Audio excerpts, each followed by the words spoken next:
Hello, welcome to my channel. My name is Alicia. Today is my second video that I've done on tips to save money. I will be probably looking at my phone periodically because I have a list on there, but I have 8 tips today. And they were just they're not really in any order, just as I thought them. Over the last month or two, I was jotting them down on my phone. But anyway, I hope you guys are having a great day. When I film this, it is cloudy, which is kind of nice here in California. It's generally sun all the time. So I like a good cloudy day. Anyway, so let's jump in. And this one started when I was getting ready for my flights this past summer. And ordinarily, I just let my daughter pick a snack or two at the airport. But this summer, I think we did, I don't know, 2 or 3 flights. So it was starting to add up. And so I got the idea, and I don't know why I haven't had it sooner in life, to pack snacks ahead of time. Number 1, they're things you have at home, so you've already paid for them. And then number 2, while I was at the store, I picked up 1 or 2 special snacks. I think that's what my daughter really likes about the airport, is I generally let her pick a special snack like Skittles or something like that I normally don't let her pick. Like if we're at the grocery store, I'm not letting her pick that on a regular basis.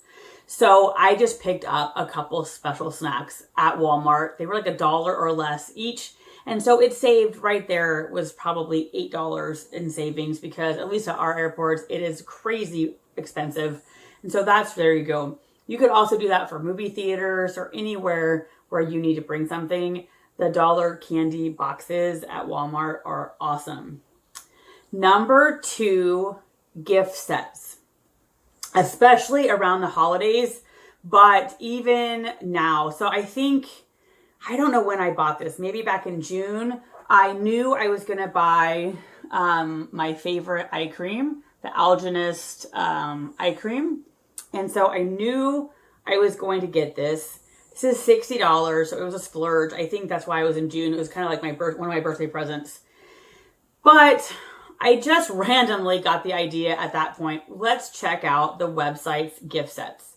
Sometimes they have things on sale, sometimes they have gift sets. So for basically $10 more, I got to try a full size of their blue algae vitamin C.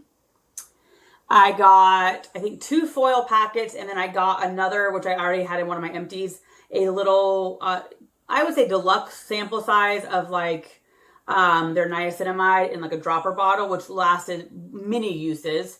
So for basically only $10 extra, I got a lot more bang for my buck. This here is like a $60 product. So I basically got more for my money. I was using my money more wisely. So if you know you're going to buy something, then check for gift sets. Double check that they're actually worth it. Not all gift sets are. Also, if there's not a gift set, I'm going to sneeze. If there's not a gift set, Ulta and Sephora both give you points. So if you're going to buy it anyway, then make your money work better for you. Get the points so eventually you get free stuff. Number 1, make sure what you're getting is a value. So Amazon is often clearly easy. Click, click, it's here the next day. Amazon is not always cheaper. There's been a couple times where I've been at Walmart or something and I've double checked, and Walmart's or Amazon's come out more expensive. I don't have specific examples, but Amazon is not always cheaper. So keep that in mind that, if you have the time to go to the store, sometimes the store is definitely cheaper. And that kind of goes into number 4. Some stores are cheaper than others. I'm one of those people, I don't have time to go to 5 different stores, but I try. I feel like I get Walmart shamed at work, so maybe you guys aren't a fan of Walmart. Walmart is our number 1 place to go for a lot of things. It's cheaper.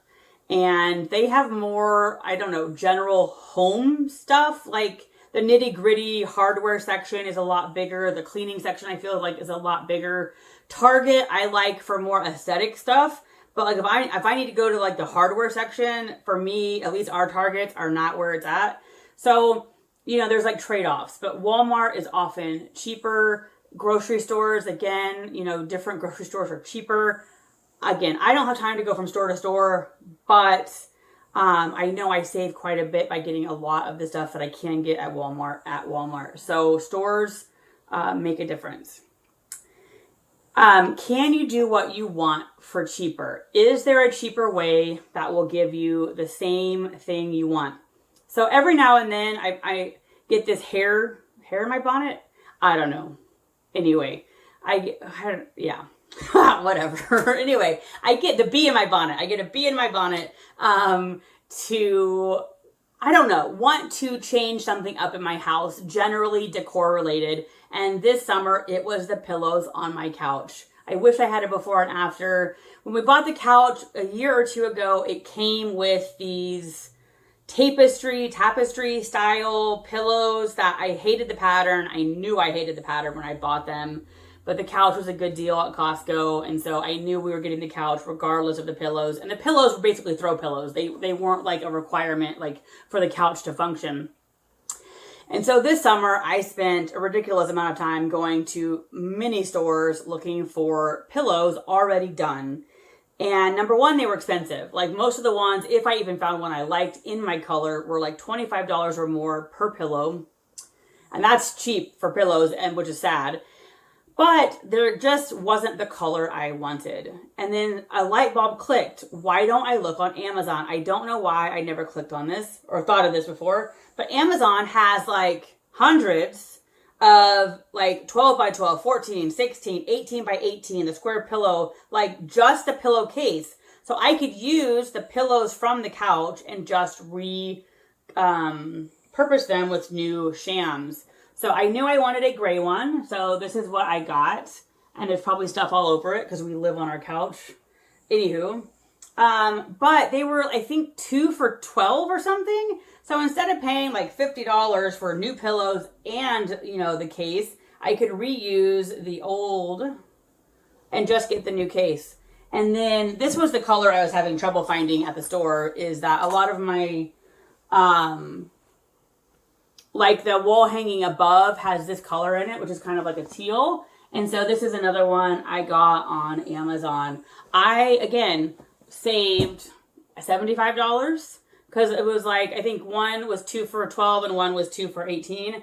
So can you do what you want to do for cheaper and it still looks as good, you like it as much, or it's a fairly close to even Steven trade? So that saved a lot of money, and I'm happier with the end result. Another way, we did this for many years, we had envelopes where literally I would pull out the grocery money from the month, put it in the envelope. We had weekend money, so like if we were going to go out to eat or whatever, we had that in an envelope. So we had envelopes. We don't do that now, but I really recommend it. I think that's I know that's a Dave Ramsey tip. So make a budget. We still have a budget that I have an Excel spreadsheet, and basically you put in what you guys make for the month, and then my husband's really good at Excel, so he did the little formulas. But basically you type in, if you're spending $100 for electricity, you put $100. If you're spending $300 for groceries, and I'm just pulling random numbers, you put that in and it tabulates it so you can see how much money for the month do you have left over. So I highly recommend making a budget, and envelopes. Envelopes really helped. Once the money was out, it was out. And so it really helped to not overspend. Like we are really, really guilty of spending, I would say, too much out to eat. They now have these apps that will track your spending. And I've been really curious. A couple YouTubers I watch have recommended them. And I've really wanted to do a month or two of that to have it analyze our spending, because I think I would be shocked at the amount of money we spend eating out. And so I think that's our big area where we should scale back a little bit. But with inflation and stuff, and at least the wages in California are so expensive, restaurants are getting so expensive. Fast food, like the Panera style, any of them, because we're not generally going to sit down where waitresses come. It's more of a Panera, Chipotle, but even those are getting so expensive. So I need to sort of find a way to limit my budget in that area. But first I would be curious how much we actually spend on that. And then my last tip is generic. Often generic is the same benefits. We buy generic Tylenol, generic ibuprofen. It is a lot cheaper. We also buy those at Walmart. So if you went to CVS, it's going to cost you a lot more, even if you buy their generic Tylenol versus generic Tylenol at Walmart. So we do generic where there's not really a difference. So we had generic, oh no, why am I going to brain fade on this? Pepto-Bismol. For me and my husband, it was fine. We don't really do Pepto-Bismol that much. My daughter could not do it. It's like, was kind of like gag inducing for her. And I will honestly say it was not the best taste. I kind of like, if you can like Pepto-Bismol, the name brand, kind of like the taste of it. My daughter had no problem with name brand Pepto-Bismol. So that's an area where it's worth it to buy the name brands if it's better, or like I said, my daughter would take it where she wouldn't do the other. So we often buy generic when we can. There are some ways where you have to weigh the pros and cons. Is the generic the same? You're not like losing quality, but you're saving money, etc. Anyway, thank you for stopping by. I hope you had a great day. And I would love to hear any tips you guys have on how you guys save money month to month. I will talk to you soon.